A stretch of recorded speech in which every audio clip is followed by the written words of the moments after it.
Hi and welcome to TacticalIntelligence.net. Today I'm going to be doing a video review of a stove I recently purchased by a company called StoveTec. It's called a rocket stove. Now I've written about these stoves in prior articles, especially in the off-grid cooking methods articles. But basically what a rocket stove is, it's a highly efficient wood-burning stove that requires very little fuel, in this case wood or charcoal, and produces practically no smoke. And it can boil water, cook food, be used like any other stovetop.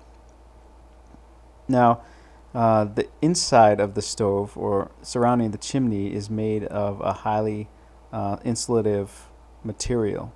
In this case, it's clay or ceramic-like. Now, if I zoom in here a little bit, it actually has it's very porous and very light, and which gives you the insulative properties. So here I have a pot where I'm going to be testing boiling up some water. This is the pot skirt that comes with the stove that basically surrounds the pot to concentrate the heat around the stove. I also have various materials here, some dried grasses, pine needles, sticks of different sizes like pencil lead size to upwards of index finger thumb thickness, and those larger sticks are really what's going to provide the bulk of the heat during the test. So now I'm going to show you how I light it.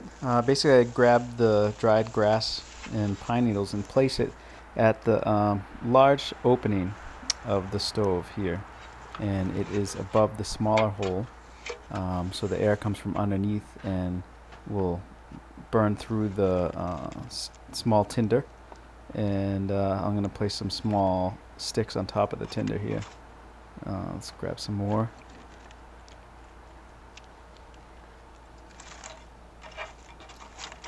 And next step is basically lighting it. So grab a match, put it up to the tinder, and it really actually, because it's so contained, it's very sheltered.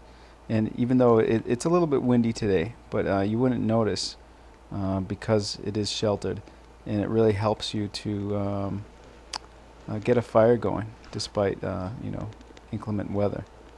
And so again, the air comes from underneath and basically starts to feed the flame and concentrates the fire, and that's about it.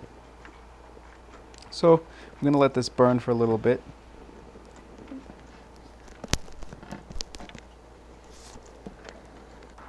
So after letting it burn for a little while, I'm going to add a shelf that comes with the stove that sits right below the main door, and this allows me to place the largest sticks directly on the shelf so that it can be directly into this larger door. So let me grab a few here. Again, these are around index finger size to thumb thickness, and you really don't need that many. I use about 7 or 8, about this size. And you don't want to stuff too many in there, just so that it can have adequate airflow. And really, it doesn't take that many sticks to boil up a pot of water. And let's take a look at the top of the stove here as well. That's what's coming out. You can see here that there's relatively very little smoke coming out of here. A lot of it actually is really due to the heat. It's a little cold. It's not very cold out, but it's about 29 degrees Fahrenheit right now. And it's practically smoke-free. And actually it would be even more smoke-free if I used dry wood. So I'm going to grab the pot here and place it on top. So here's the stove burning away very efficiently here. You can see the large fire. And again, you just have to kind of push these sticks every once in a while further deeper in as they burn through. That's really about it. So I'm going to let this burn for a while. And just some extra information, I actually started my little timer here on my phone just to watch it burn. What surprised me actually here, the outside, is it's really not hot at all. It's slightly warm, so it really goes to show how efficient and insulative this stove is, because all the heat is going to the pot and not to the outside of the stove. And here we can see it's starting to bubble up already. It's been about looks about 8 minutes. So here we have the boiling water, and I'll take a look here.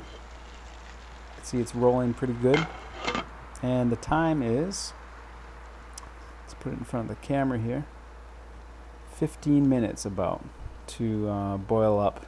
It's 9 cups of water, so plenty for spaghetti or whatever else you might need.